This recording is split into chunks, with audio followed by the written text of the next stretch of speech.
ആ അവറാച്ചന്റെ രാജി വെച്ചൊഴിഞ്ഞാ പോരെ, മന്ത്രിസഭ പിരിച്ചുവിടേണ്ട വല്ല കാര്യമുണ്ടോ? പോണ പോക്കിലെല്ലാം തൊലയട്ടെ എന്ന് കരുതി കാണും. ഉത്തരത്തിലിരിക്കുന്ന എടുക്കാൻ പോയി ഇപ്പൊ കക്ഷത്തിരുന്ന പോയില്ലേ. ഞാൻ ഉദ്ദേശിച്ച നാളത്തെ പത്രവാർത്തകളെയാണ്. ഇപ്പോൾ കിട്ടിയ വാർത്ത, കേരള നിയമസഭ പിരിച്ചുവിട്ടു, തെരഞ്ഞെടുപ്പ് ഉടൻ. ഇനിയൊരു തെരഞ്ഞെടുപ്പിനെ നേരിടാനോ മുഖ്യമന്ത്രിയാവാനോ ഞാനില്ല. അതെന്താ KDF-ന് ഭൂരിപക്ഷം കിട്ടില്ല എന്ന് കരുതിയിട്ട്? അല്ല, ഒന്നുകൂടി ആലോചിച്ചിട്ട്. ഇല്ലടോ, എനിക്ക് മടുത്തു. വേണ്ട, ഞാൻ നിർബന്ധിക്കുന്നില്ല. അപ്പൊ പിന്നെ അടുത്ത മുഖ്യമന്ത്രി എന്താ ഇത്ര സംശയം? താൻ തന്നെ. ഈശോയേ. എന്താ, എന്തു പറ്റി? ഒന്നുമില്ല. ഇനി മുഖ്യമന്ത്രി സ്ഥാനത്തേക്ക് പറ്റിയ ഏക നസ്രാണി താൻ മാത്ര. മുഖ്യമന്ത്രി തൊമ്മൻ ചാക്കോ. ഞാനിത് സ്വപ്നത്തിൽ പോലും ആഗ്രഹിച്ചിട്ടില്ല. ഒന്ന് ചുമ്മാ പോടോ. ഞാൻ മാറണമെന്ന് താൻ മനസ്സുകൊണ്ട് ആഗ്രഹിച്ചിട്ടില്ലടോ തനിക്ക് മുഖ്യമന്ത്രി ആവാൻ. ഞാനോ? എന്താ ഈ പറയണേ? Excuse me sir. വാ വാ വാ. എന്തിനാ സാർ എന്നെ അത്യാവശ്യമായിട്ട് വിളിപ്പിച്ചത്? സന്തോഷമുള്ള ഒരു കാര്യം പറയാനാ വിളിപ്പിച്ചത്. പറയട്ടോടോ. തന്നെ ചിറ്റാരിക്കര മണ്ഡലത്തിലെ സ്ഥാനാർത്ഥിയാക്കണമെന്ന എല്ലാവരുടെയും താല്പര്യം. എന്താ? അപ്പൊ അച്ഛൻ? എടോ, മേനോന്റെ പേരിൽ അഴിമതി ആരോപണവും കേസും ഒക്കെ ഉള്ള നിലയ്ക്ക് 8 നിലയിൽ പൊട്ടുമെന്ന കാര്യത്തിൽ സംശയമില്ല. നമ്മുടെ മുന്നണിക്ക് ഭൂരിപക്ഷം കിട്ടുമെന്ന് ഉറപ്പില്ലാത്ത സാഹചര്യത്തിൽ ഒരു സീറ്റ് കളഞ്ഞു കുളിക്കാൻ പറ്റില്ല. താൻ ഒന്നുകൊണ്ടും പേടിക്കണടോ, താൻ ജയിക്കും. വർക്ക് ഉടങ്ങിക്കോ. ഒരു MLA ആകണമെന്ന മോഹമൊന്നും ഇതുവരെ ഉണ്ടായിട്ടില്ല. എങ്കിലും പാർട്ടിയുടെ തീരുമാനം ഞാൻ ആദരവോടെ സ്വീകരിക്കുന്നു. All the best. Thank you sir. ജയിച്ച് MLA ആവുമ്പോ എന്നെ മുഖ്യമന്ത്രിയാക്കാൻ കൂടെ നിൽക്കണേ.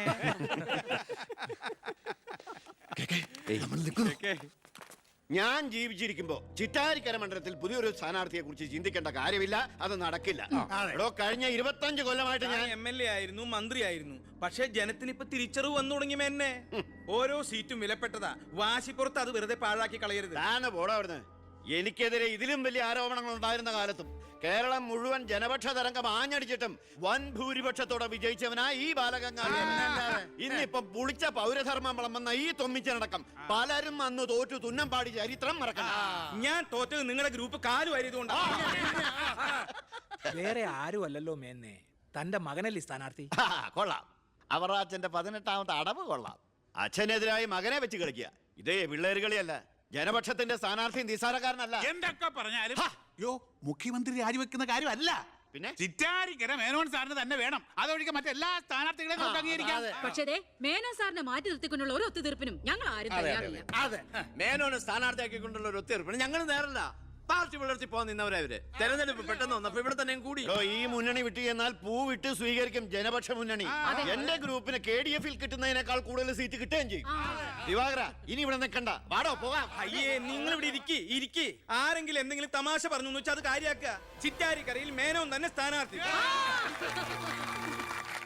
അപ്പം നമ്മൾ ഗ്രൂപ്പെല്ലാം മറന്ന് തെരഞ്ഞെടുപ്പിനെ ഒറ്റക്കെട്ടായി നേരിടുന്നു. ഇനി എല്ലാവരും ഒന്ന് കൈയടിച്ച് പാസാക്കി.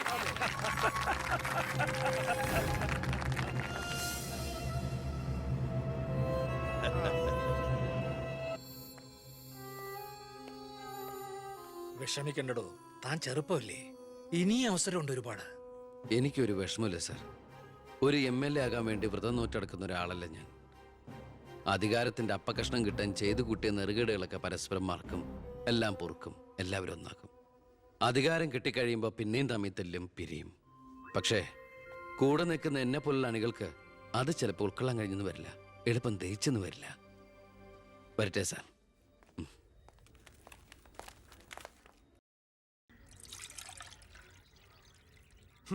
പാർട്ടി പോകാൻ പറ. അവരവരുടെ സീറ്റ് നിലനിർത്താൻ വേണ്ടി എല്ലാം മറന്ന് അവരൊന്നായി. തന്തയ്ക്ക് പറക്കാത്ത വർഗം. ഈ നാറിയ രാഷ്ട്രീയ വ്യവസ്ഥയാണ് എതിർക്കേണ്ടതും പൊളിക്കേണ്ടതും. ഞങ്ങളുടെ ഒരു അഭിപ്രായം പറയട്ടെ, നീ സ്വതന്ത്രനായിട്ട് മത്സരിക്കണം. ശക്തമായ 2 മുന്നണികൾക്കെതിരെ മത്സരിക്കാനോ?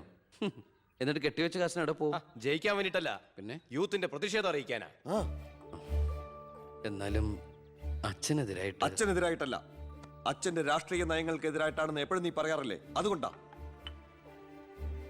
പോലീസുകാർക്ക് രാഷ്ട്രീയം പാടില്ലെന്നാ. എങ്കിലും ഒന്ന് പറയാം, ഞാൻ ഇവരുടെ അഭിപ്രായത്തോട് പൂർണ്ണമായി യോജിക്കുന്നു. എന്താടോ, മത്സരിച്ചുകൂടെ? അധികാരമില്ലാതെ താൻ ഇവിടെ കിടന്ന് വിളിച്ചു കൂവിയിട്ടും പോരാടിയിട്ടും ഇവിടെ ഒരു മാറ്റവും സംഭവിക്കാൻ പോകുന്നില്ല. തന്നെ പോലെ സാമൂഹ്യ ബോധവും നിശ്ചയദാർഢ്യവും തൻ്റെ ഉള്ളതിന് മുമ്പിൽ നെഞ്ചു വിരിച്ചെന്ന് സല്യൂട്ട് ചെയ്തിട്ട് ഒരൊറ്റ ദിവസമെങ്കിലും അന്തസ്സോടെ ജോലി ചെയ്യണമെന്ന് ആഗ്രഹം ഉണ്ടോ? പിന്നെ ഈ ജയവും പരാജയവും ഒക്കെ നമ്മൾ ദൈവത്തിന് വിടുന്നു. 1000 വോട്ടേ തനിക്ക് കിട്ടിയുള്ളൂവെങ്കിലും ആ 1000 പേരും തന്റെ ഒപ്പമാ. തന്റെ നേതൃത്വം അംഗീകരിച്ചവരാ. അത് മതിയടോ. സാർ ഞാൻ വേണ്ട, താൻ ഒന്നും പറയണ്ട. ഇത് ഞങ്ങളുടെ തീരുമാനം. അനുസരിക്കണം. ഞങ്ങളുണ്ട് കൂടെ.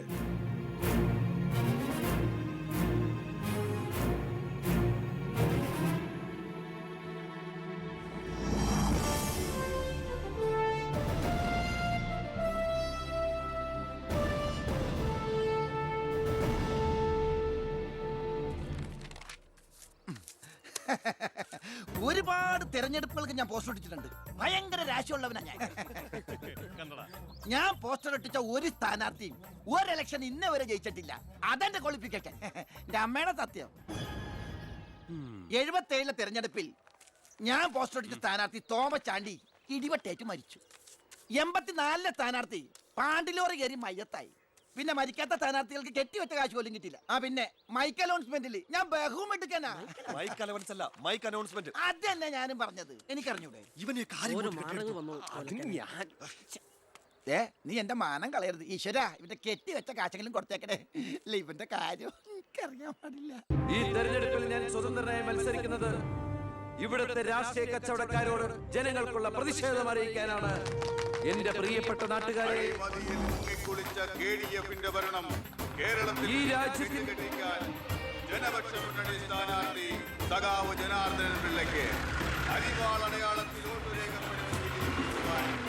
പ്രിയപ്പെട്ട വോട്ടർമാരെ, KDF-ന്റെ ശക്തനായ സ്ഥാനാർത്ഥി ശ്രീ ബാലഗംഗാധര മേനോന് ശാന്തിയുടെയും സമാധാനത്തിന്റെയും ചിഹ്നമായ അമ്പും വില്ലും അടയാളത്തിൽ നിങ്ങളുടെ വിലയേറിയ വോട്ടുകൾ രേഖപ്പെടുത്തി വമ്പിച്ച ഭൂരിപക്ഷത്തോടെ വിജയിപ്പിക്കുവാൻ അപേക്ഷിക്കുകയാണ്, അഭ്യർത്ഥിക്കുകയാണ്. ജനാധിപത്യ വിശ്വാസികളെ, നാട്ടുകാരെ, അഴിമതിക്കാരെയും കൊള്ളക്കാരെയും ഈ നാട്ടിൽ നിന്ന് എത്രയും പെട്ടെന്ന് കെട്ടുകെട്ടിക്കുന്നതിന് യുവത്വത്തിന്റെ പ്രതീകമായ കൃഷ്ണകുമാറിന് നമ്മുടെ ദേശീയ മൃഗമായ ഒന്നും മിണ്ടാണ്ടിരിക്കും. അതെന്നെ ഞാൻ പറയാൻ പോണത്. നമ്മുടെ ദേശീയ മൃഗമായ കടുവയുടെ സ്വന്തം ചേട്ടനായ സിംഹം അടയാളത്തിൽ വോട്ടുകൾ രേഖപ്പെടുത്തി വിജയിപ്പിക്കണമെന്ന് അഭ്യർത്ഥിക്കുകയാണ്, അപേക്ഷിക്കുകയാണ്. ഇലക്ഷൻ ഫണ്ടിലേക്ക് സംഭാവനയായി കിട്ടിയ പണം മുഴുവൻ എടുത്ത് ഇളവാക്കേണ്ട കാര്യമൊന്നുമില്ല. അല്ലാതെ തന്നെ അച്ഛൻ ജയിക്കും, ഉറപ്പാ. അത് ശരിയാ. ഇനി അഥവാ തോറ്റാ തന്നെ ആ പണം എന്തെങ്കിലും സൈഡ് ബിസിനസിന് ഉപകരിക്കും. പിസാ കച്ചവടോ കുഴൽപ്പണമോ. തോൽവി എന്ന വാക്ക് എന്റെ ചരിത്രത്തിലില്ല. സ്കൂളിൽ പോകാത്തോണ്ട് അവിടെയും തോറ്റിട്ടില്ല. ഞാൻ ഉദ്ദേശിച്ച എന്നെ തന്നെയാ. വന്നല്ലോ എതിർകക്ഷി. അയ്യോ, ദേ അങ്ങോട്ട് കൊടുക്കടി. വോട്ട് ചോദിച്ച് തെണ്ടി തെരിഞ്ഞ് ക്ഷീണിച്ചു വന്നിരിക്കുക. കുടുംബത്തിന് മാനക്കേടുണ്ടാക്കാനും പത്രക്കാർക്ക് കഥകൾ ഉണ്ടാക്കാനും കോമാളി വേഷം കിട്ടി ഇറങ്ങിയിരിക്കുക. സംശയമുണ്ടോ? കഷ്ടാൽ കഷ്ടം. അച്ഛന് കിട്ടേണ്ട കുറച്ച് വോട്ടുകൾ പിടിക്കുമായിരിക്കും, എന്നിട്ട് ജയിക്കുവോ? അതുമില്ല. അതുകൊണ്ട് ആർക്കാ നേട്ടം? ജനപക്ഷ മുന്നണിക്ക്. യവൻ കാരണം ആർക്കും ഒരു ഗുണം കിട്ടില്ല. ഇവനൊക്കെ ആര് വോട്ട് കൊടുക്കാനാ? ഈ കുടുംബത്തിന് പോലും ഒരു വോട്ട് കിട്ടിവിടാന്നൊക്കെ. ഇവിടുന്ന് ഒരു ഓട്ടം എനിക്ക് ഉറപ്പുണ്ട്. എന്റെ അമ്മയുടെ അല്ലേ അമ്മേ? അമ്മയുടെ വോട്ട് ചോദിക്കാൻ വന്നേക്കണം. വോട്ട് ചോദിക്കാൻ വന്ന മകനെ അട്ടിപ്പായിക്കണ്ടായിരുന്നു. സുഹൃത്തുക്കളെ, നിങ്ങൾക്ക് എല്ലാവർക്കും അറിയാം, കഴിഞ്ഞ 25 വർഷമായിട്ട് എന്റെ നാട്ടുകാർ എനിക്ക് തീരെഴുതി തന്നിട്ടുള്ള മണ്ഡലമാണ് ചിറ്റാരിക്കര. അതൊരു പോരായ്മ തന്നെയാണ്. അതെ അതെ, എന്ന് എതിർ പാർട്ടിക്കാർ പറയുമെന്ന് ഞാൻ ഉദ്ദേശിച്ചത്. ചിറ്റാരിക്കരയിൽ നിന്നും കേരളക്കര മൊത്തം KSRTC ബസ് സർവീസ് ഇല്ലേ? ഗതാഗത മന്ത്രിയായിരുന്നപ്പോ ഞാൻ ചെയ്തതാ ഈ നാടിന് വേണ്ടി ഇതൊക്കെ. ഇനി ഈ നാട്ടിലെ പട്ടിണിപ്പാവങ്ങൾക്ക് വേണ്ടി ഒരു എയർപോർട്ട്, അതാണ് എന്റെ സ്വപ്നം. പട്ടിണി പാവങ്ങൾക്ക് എയർപോർട്ട് അത്യാവശ്യമല്ലേ? ലണ്ടനിൽ പോവാൻ, അതെന്തിന്? വെളുക്കിരിക്കാൻ. ഈ നാടിനെ സ്വർഗതുല്യമാക്കാൻ നിങ്ങൾ എന്നെ വിജയിപ്പിച്ച് മന്ത്രിയാക്കി ചിറ്റാരിക്കരയുടെ പാരമ്പര്യം നിലനിർത്തണമെന്ന് ആഹ്വാനം ചെയ്തുകൊണ്ട് നിർത്തുന്നു. ജയ് ഹിന്ദ്. അടുത്തതായി 2 പ്രമുഖ മുന്നണി സ്ഥാനാർത്ഥികൾക്കെതിരെ സ്വതന്ത്രനായി മത്സരിക്കുന്ന ബി കൃഷ്ണകുമാറിന് എന്താണ് പറയാനുള്ളത് നമുക്ക് നോക്കാം. സ്വന്തം അച്ഛനെതിരെ മത്സരിക്കുന്നതാണോ ഇല്ലടോ? പ്രിയമുള്ളവരെ, ബഹുമാന്യരായ എന്റെ 2 എതിർ സ്ഥാനാർത്ഥികളുടെ മോഹനസുന്ദര വാഗ്ദാനങ്ങളും വീരവാദങ്ങളും നിങ്ങൾ കേട്ടുകഴിഞ്ഞു. നടക്കാത്ത വാഗ്ദാനങ്ങൾ നൽകി നിങ്ങളെ വഞ്ചിക്കാൻ ഞാൻ തയ്യാറല്ല. പക്ഷേ ഒരു കാര്യം നിങ്ങളെ അറിയിക്കാൻ ഞാൻ ഈ അവസരം ഉപയോഗിക്കുകയാണ്. ശക്തമായ 2 മുന്നണികൾക്കെതിരെ മത്സരിക്കുന്ന ഒരു സ്വതന്ത്ര സ്ഥാനാർത്ഥിയാണ് ഞാൻ. വിജയ സാധ്യത വളരെ കുറവായി എനിക്ക് ഇവിടുത്തെ പല പ്രമുഖ വ്യവസായികളും പ്രമാണിമാരും കുറച്ച് പാരിതോഷികങ്ങൾ തന്നിട്ടുണ്ട്.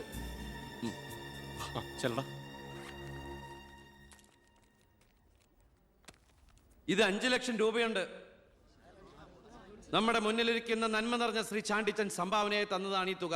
അതെ അതെ അതെ അതെ ഇത് 3 ലക്ഷം വ്യവസായ പ്രമുഖൻ കോശിയുടെ വക. ഇത് 2 ലക്ഷം അബ്കാരി നമ്പീശന്റെ വക. ഇത് 1 ലക്ഷം കോൺട്രാക്ടർ സരസന്റെ വക.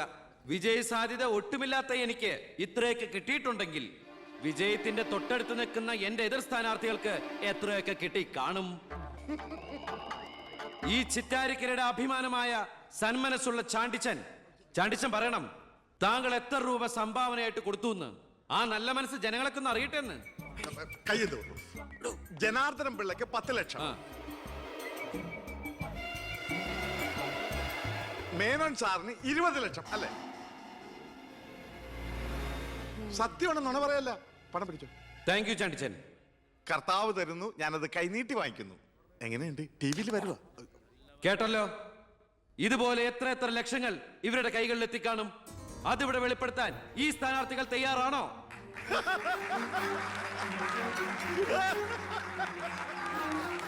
ബഹുമാന്യരെ, ഈ പണം കൊണ്ട് എന്റെ പോസ്റ്ററുകൾ അച്ചടിച്ച് ഈ മണ്ഡലം മുഴുവൻ ഒട്ടിക്കാം, ബാനറുകൾ കെട്ടാം, വോട്ടുകൾ വിലയ്ക്ക് വാങ്ങാം. പക്ഷേ ഞാനത് ചെയ്യില്ല.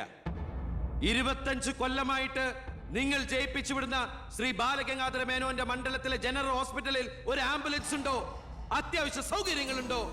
പ്രിയമുള്ളവരെ, ചാണ്ടിച്ചൻ നന്ദി 5 ലക്ഷം രൂപ ഇവിടുത്തെ ജനറൽ ഹോസ്പിറ്റലിന് ആംബുലൻസിനും മറ്റുള്ള സൗകര്യങ്ങൾക്കും വേണ്ടി ചാണ്ടിച്ചന്റെ പേരിൽ ഞാനിത് ഇന്ത്യ വിഷയം ഏൽപ്പിച്ചുകൊള്ളുന്നു. ഞാൻ സമ്മതിക്കൂല. സുഹൃത്തുക്കളെ, ബാക്കിയുള്ള ഈ തുക പാവപ്പെട്ട കുട്ടികളുടെ പഠിപ്പിനും ഭക്ഷണത്തിനും അതുപോലെ ആരോരുമില്ലാത്ത വൃദ്ധജനങ്ങളുടെ സൗജന്യ ചികിത്സയ്ക്കുമായി ഈ തുക തന്ന ആളുകളുടെ പേരിൽ തന്നെ ഞാനിത് ഇന്ത്യ വിഷ്ണു കൈമാറുന്നു. ജയ് ഹിന്ദ്.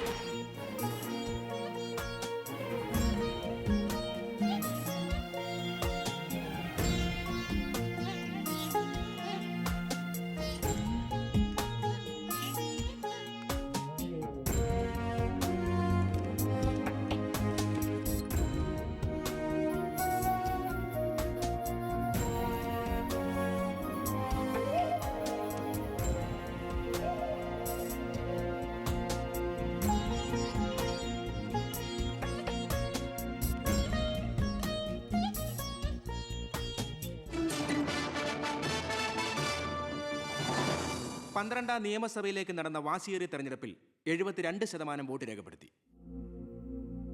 വിവിധ കൗണ്ടിംഗ് സെന്ററുകളിലായി രാവിലെ 8 മണിക്ക് തന്നെ വോട്ടെണ്ണൽ ആരംഭിച്ചു. ആകെയുള്ള 140 സീറ്റുകളിൽ ഫലമറിഞ്ഞ 120 മണ്ഡലങ്ങളിൽ KDF 61, ജനപക്ഷ മുന്നണി 59 സീറ്റ് നേടിയിട്ടുണ്ട്. കേരളത്തിലെ മുന്നണി സമവാക്യങ്ങളെ അട്ടിമറിക്കാൻ പോകുന്ന പുതിയൊരു രാഷ്ട്രീയ ധ്രുവീകരണത്തിനുള്ള സാധ്യതയാണ് ഇപ്പോൾ നമ്മുടെ മുന്നിലുള്ളത്. ഒരുപക്ഷേ കേരളത്തിലെ അടുത്ത മന്ത്രിസഭ ഒരു തൂക്ക് മന്ത്രിസഭയായിരിക്കും.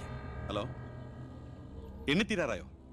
ജനപക്ഷ മുന്നണി സ്ഥാനാർത്ഥി 4612 വോട്ടിന് അച്ഛൻ ലീഡ് ചെയ്യുന്നുണ്ട്. അടുത്ത CM അച്ഛൻ തന്നെ.